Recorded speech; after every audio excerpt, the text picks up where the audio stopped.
very end. So again, thank you for taking the time to be here this evening. I'm so excited to be able to present the Pennsylvania Seal of Biliteracy. So welcome, and here we go. Let me go to slideshow. Okay, so the Pennsylvania Seal of Biliteracy was passed 2 weeks ago on March 15th, 2022. Pennsylvania Department of Ed came to Dallastown Area High School to do the press release. And the Pennsylvania Seal of Biliteracy is going by the initials PASB. So Pennsylvania Seal of Biliteracy is an award. It's given in recognition of students who have attained intermediate high proficiency. So that is what the Pennsylvania Seal of Biliteracy is requiring. The proficiency needs to be in English and at least one other second language by high school graduation. Why implement the seal? The Pennsylvania Seal of Biliteracy encourages students to be biliterate. It also recognizes students who are bilingual or multilingual, and it provides accurate documentation of proficiency levels for both college and future employment. These are the main objectives of the Pennsylvania Seal. So it encourages students to study a language. Many students used to take 2 years of a language and then they stopped. The Pennsylvania Seal really is encouraging students to continue to the point of proficiency. It also certifies the level of the biliteracy skills, and we're going to talk more about assessments later on, so that students are biliterate in 4 different areas. It, more importantly, provides employers with a method of identifying people with proficient language. Right now, there's 8,500 and some odd jobs in Pennsylvania that are vacant for bilingual workers. The Pennsylvania Seal really will help employers to identify which candidates are bilingual or multilingual. That is going to be huge for companies, organizations, hospitals to identify their employees. It also provides universities with a method of recognizing and giving credit to applicants for attainment of high-level skills. I just had a student apply to a Pennsylvania college. He received the Seal of Biliteracy 2 weeks ago.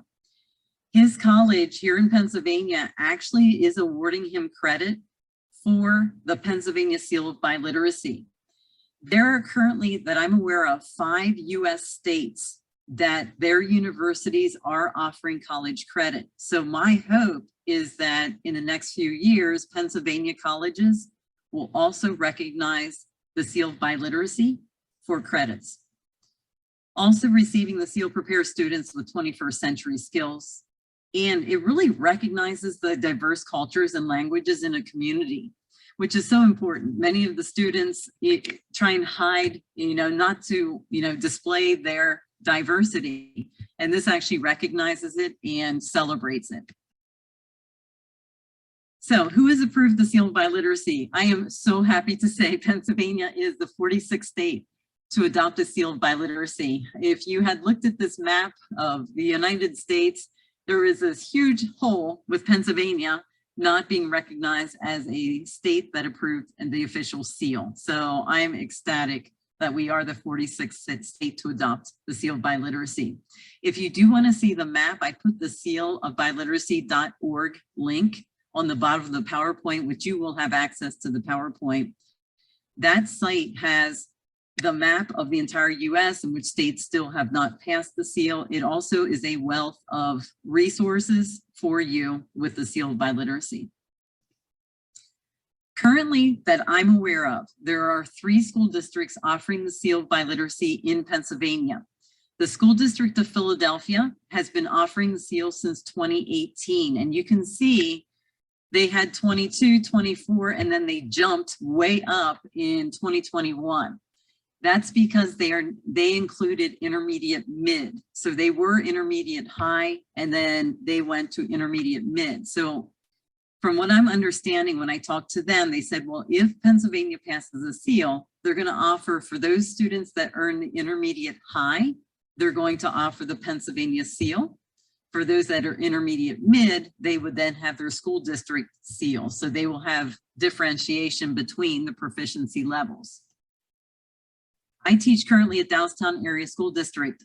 We have since 2020 been offering the seal, and I set the bar at intermediate high because I had seen the state draft and I saw that the level was going to be intermediate high. However, later on when I talk about the global seal, it is still possible to recognize students with intermediate mid proficiency using the global seal. And I see there are several people here at the elementary, middle school, and colleges that the global seal really is what you're going to look at as far as offering to your students, because the Pennsylvania Seal is more driven towards high school graduates. So I will, like I said, when I'm finished with the Pennsylvania Seal, I'm going to segue right into the global seal. The third school district, which I just learned about a couple months ago, who offers the seal is Greensburg-Salem. They are towards Pittsburgh. They also were offering the seal at the intermediate mid. So again, now students earning intermediate high will be receiving the Pennsylvania Seal of Biliteracy. From what I'm seeing, they are the first district in the state to offer a seal of biliteracy. They actually started in 2014. And they're very consistent on their numbers of students that are earning a seal of biliteracy. And here's a picture of the students. They will receive a certificate and a medal, and I'll talk more about that in a few minutes. So this is a picture of students from Greensburg-Salem. So steps to offering a seal. It really is quite simple to do. And once you get the seal approved at your school district, it pretty much runs itself from year to year. So the first step is just adopt the proficiency criteria based on the Pennsylvania Seal of Biliteracy, which is intermediate high proficiency or higher in English and at least one more language. Now, proficiency. What criteria are typically used? So for BL students and for regular English speaking students, all right, what is typically used? You can either use the Keystone Literature exam. The students would need to score proficient or advanced.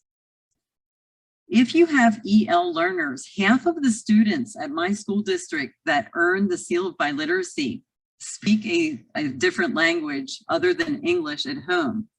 Those EL learners, they can take the Keystone, or they can earn a 4.5 or higher on the WIDA Access exam. So that is the exam given to EL learners. So if you have EL programs at your school, those teachers give the WIDA test. So I'm in close contact with our EL teachers and to see the scores of our students. Now, world language proficiency. So the world language proficiency, for example, I teach Spanish 3-4 and advanced placement, Spanish and culture. So the students would need a score of 4 or higher on an AP exam or on the IB exam. And other ways to earn this would be a 700 plus on the SAT-2 World Languages exam. What I give my native speakers, because my native speakers moved here, many of them when they were in elementary school. If that's the case, I need to have a score of proficiency in their native language. I use the AAPPL test. The AAPPL is the actual assessment of performance toward proficiency in language. They need an I-5 or higher, which is intermediate high. If you have students that speak less commonly taught languages, for example, I have a boy that speaks Bulgarian. He moved here when he was in 6th grade. I just had him take the test. So with this, I had him do an OPI interview and a WPT. So if you have students that speak a less commonly taught language, they would be tested in OPI and a WPT instead of all 4 areas. And I'll talk more about the AAPPL test in a few minutes. Here's some other exams. The Avant stamp is very, very similar to the AAPPL. There's something else called Avant World Speak. Also, if you have deaf and hard of hearing, if they score a 3 or higher on the American Sign Language proficiency interview, they also can earn the Seal of Biliteracy. So there are many different ways to assess our students. My school, really what I rely on is Keystone exam or the WIDA for English, and AAPPL for the students that are native speakers in a language other than English. And then I also, students that don't take the AP exam, I have them also take the AAPPL test. So if you have students that don't take the AP, definitely have them take the AAPPL. The next step, all right, so once I look at the parameters, I met with administrators. So I met with our superintendent, our assistant superintendent, our principal, and our head guidance counselor. I explained to them the Seal of Biliteracy and its purpose. Really, the selling of the idea is explaining the benefits for the students. When they heard the benefits for the students, they're like, well, this is, why aren't we offering this? Also, the PR. I know some districts are heavy on, public relations created for the school. And this definitely will get your school district in the news. I also explained to them the process of implementing the seal and the cost. Now, the cost, the proficiency assessment, and I'm going to talk more about it in a minute, but the cost is basically $20 for the AAPPL test. If you offer medals, and I'll talk more about that, that's going to be another cost. You do not have to offer the medal. Like, you could just print out certificates if you don't have some sort of budget. The third step, once I met with administrators, they were completely on board. I then started to gather data on who are the students that I want to target. So I considered these groups. So EL students, exchange students, deaf and hard of hearing, and then of course, students that are taking upper level world language classes. It also includes Latin, Greek, your classical languages. So really, for most schools, it tends to be mainly EL students, your exchange students, and then students who are learning Spanish, French, German. The next step is to meet with juniors and seniors. This really is your target group because you want to make sure that the students, the results of the test are up to date. So I meet with the juniors and seniors that I believe will be able to earn the Seal of Biliteracy. I explain to them, I actually use the PowerPoint I'm using with you to explain the seal and the purpose. The students are all in my room, all right? So I poll the students, can you read, write, listen, and speak in the target language and in English? If they're saying yes, I'm very good at all 4 skills, I can say, okay, I'm gonna sign you up to take the AAPPL test or the WIDA test. Ask the students if they want to take the test. Some students are like, I don't want to do this. However, most, once they hear the benefits of earning a Seal of Biliteracy, they're on board. It is important to schedule the testing for the students no sooner than 18 months prior to graduation, so the test results are, their proficiency levels are accurate for colleges and also for employers. So that's one thing that I would definitely say, you want to make sure you're not testing freshmen, because by the time they graduate from high school, they might not be at the same level of proficiency. So that way the results are the most accurate. The AAPPL, all right, the AAPPL exam, if you can look here at the languages, I'm not going to read it to you. So the AAPPL assessment is through LTI, the Language Testing International. LTI is who I set up the AAPPL test through. They are so easy to set up the test. They have a spreadsheet. You fill in student information and you merely check, reading, writing, listening, speaking in these languages. So if you have students that teach these speak these languages, then you can test them in these areas. Now, if you see a language that maybe you offer at your school or your students speak that is not on this list, that is when they would take the OPI or the WPT. So I do use LTI, the Language Testing International. However, there is another test which is basically identical. It's the Avant Stamp 4S, and the cost is the same. It assesses the same languages as what you saw. However, if you have a large population of students that are speaking Hebrew, Polish, Swahili, or Yoruba, the Avant Stamp 4S also offers those languages to be assessed. So that would be an advantage if you have a large Hebrew population in your school. I would actually use the Avant. Step 5 is, again, testing English proficiency. Like I said, you know, the Keystone or the WIDA. So you do have to test proficiency and have results in both English and the second language. And again, cost. Let me talk to you about this. So if you're using the Apple or the stamp, the cost, if you're offering the assessment as a Seal of Biliteracy test, the cost is $20 per student. They offer computer proctoring, which means I don't have to have the students sitting in front of me and me sitting there watching them take the test. They can take the test at home. If you do computer proctor testing, which is what I do, it is $4 extra per test. So for each student, the cost will be $24 instead of $20. If you want to proctor the test, it merely is $20. So every part is $5. It's $5 for reading, $5 for writing, and so on. So it's a $20 test. If they say they get intermediate high in reading, writing, and listening, but say they get intermediate low for speaking, if they take it as a junior, you can have them the following year take just the speaking part as a senior. So they can retake a part of a test after another year of instruction. For non-traditional languages, like I mentioned, my Bulgarian student, they take the OPI and the WPT. The cost is $55 if you offer at least one Seal of Biliteracy test. So you do need to offer at least one of the 4-part tests to get the $55 price.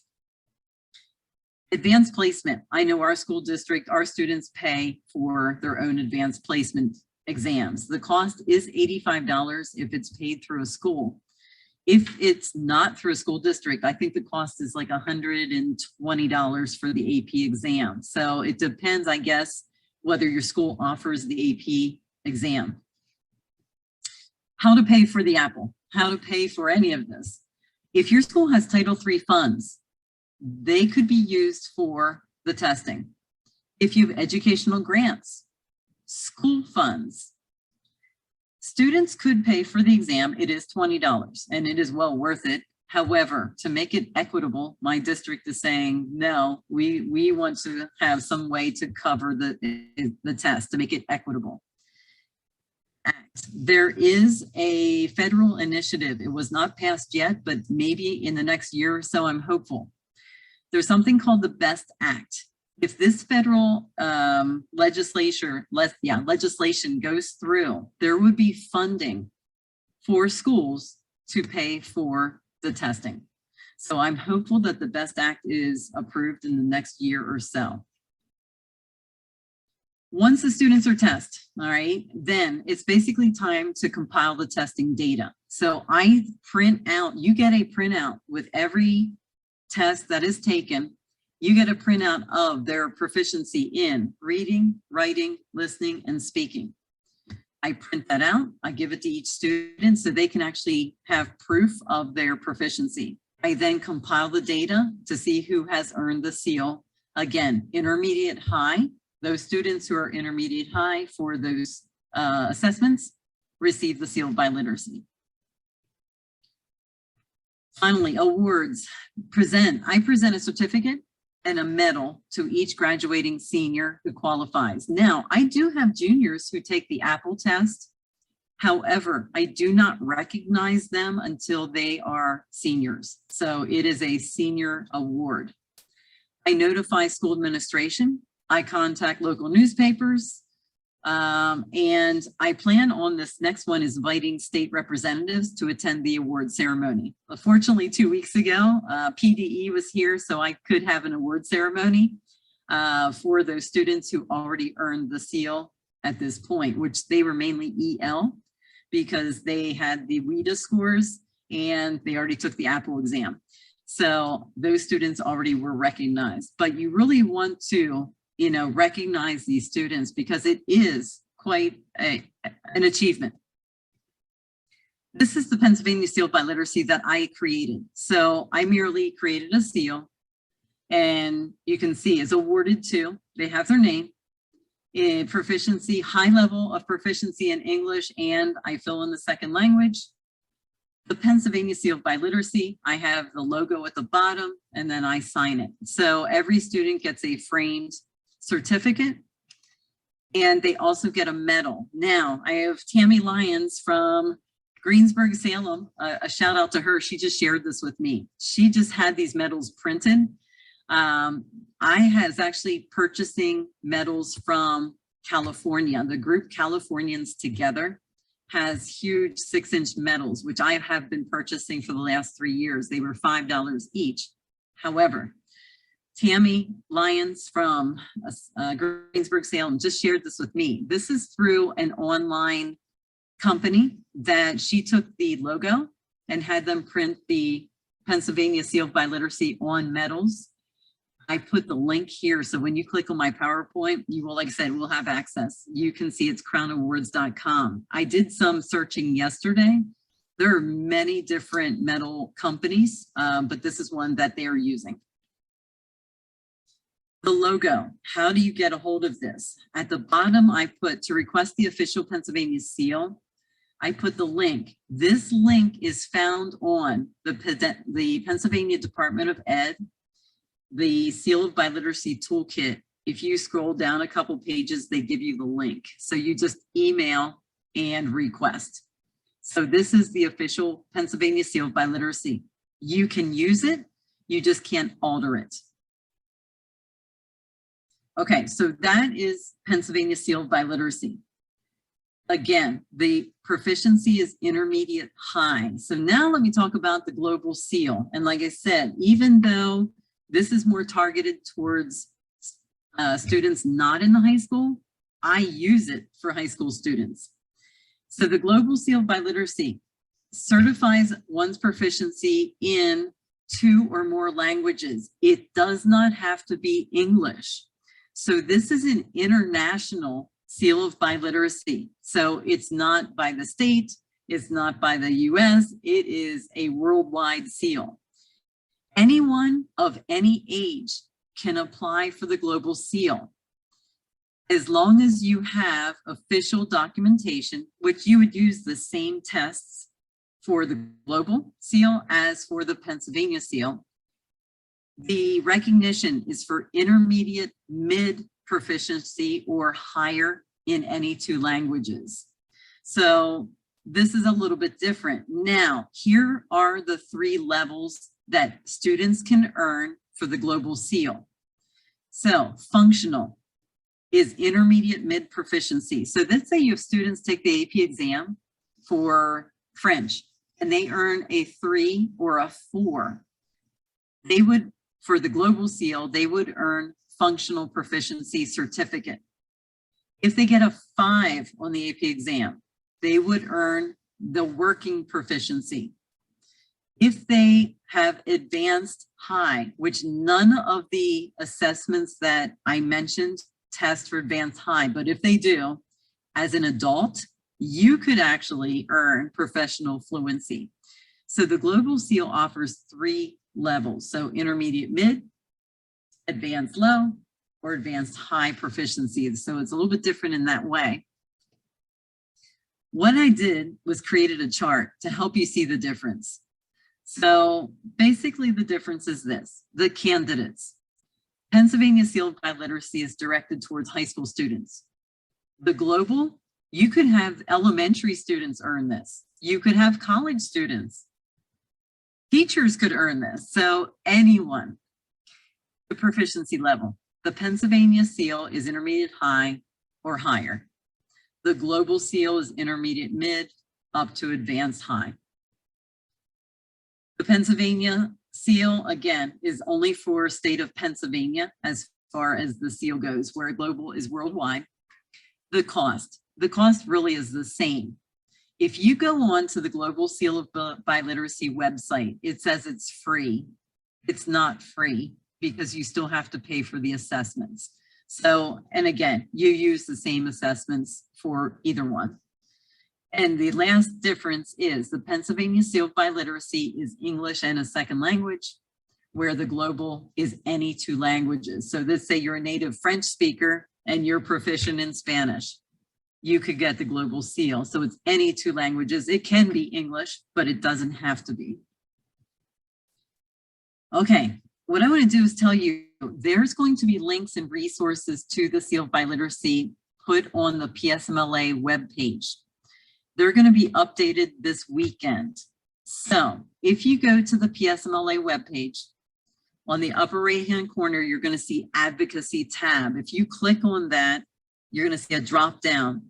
Click on Seal of Biliteracy. You're going to see links, resources. I'm going to put this recording from today's webinar on the site. I'm going to put my PowerPoint on the site. I'm loading it. There were several press releases 2 weeks ago, newspapers, TV, recordings of the actual official ceremony. All of that's going to be posted under the Advocacy tab, Seal of Biliteracy. So please feel free to use the links, the resources. Like I said, they're going to be updated this weekend. What I'm hoping, because the Department of Education does not want to track the schools and the districts. They're like, we don't have the manpower. I'm hopeful PSMLA will track the schools and the districts. So I created a Google form that will be posted again under the Advocacy tab to track the schools offering the Seal of Biliteracy. I made the Google form really simple. You just fill in basically the name of the school district, your school, and then the number of students earning the seal and languages, and then the contact people's information. I'm hopeful that we can track this and offer recognition to those schools who are offering the seal and really spread the word about the Pennsylvania Seal of Biliteracy. So again, that will be found on the PSMLA webpage. It's also the link here to the Google form. Every year, I'm going to update the form. So this form is for 2022. Next year, I'll put a form for 2023. If you have any questions at all, at any time, feel free to reach out to me. I'm Cherie Garrett. I teach at Dallastown area high school, and I'm currently the PSMLA advocacy chair. So if you have any questions, and like I said, I'm going to stop and do some Q&A right now, but feel free to email me anytime. I'm here.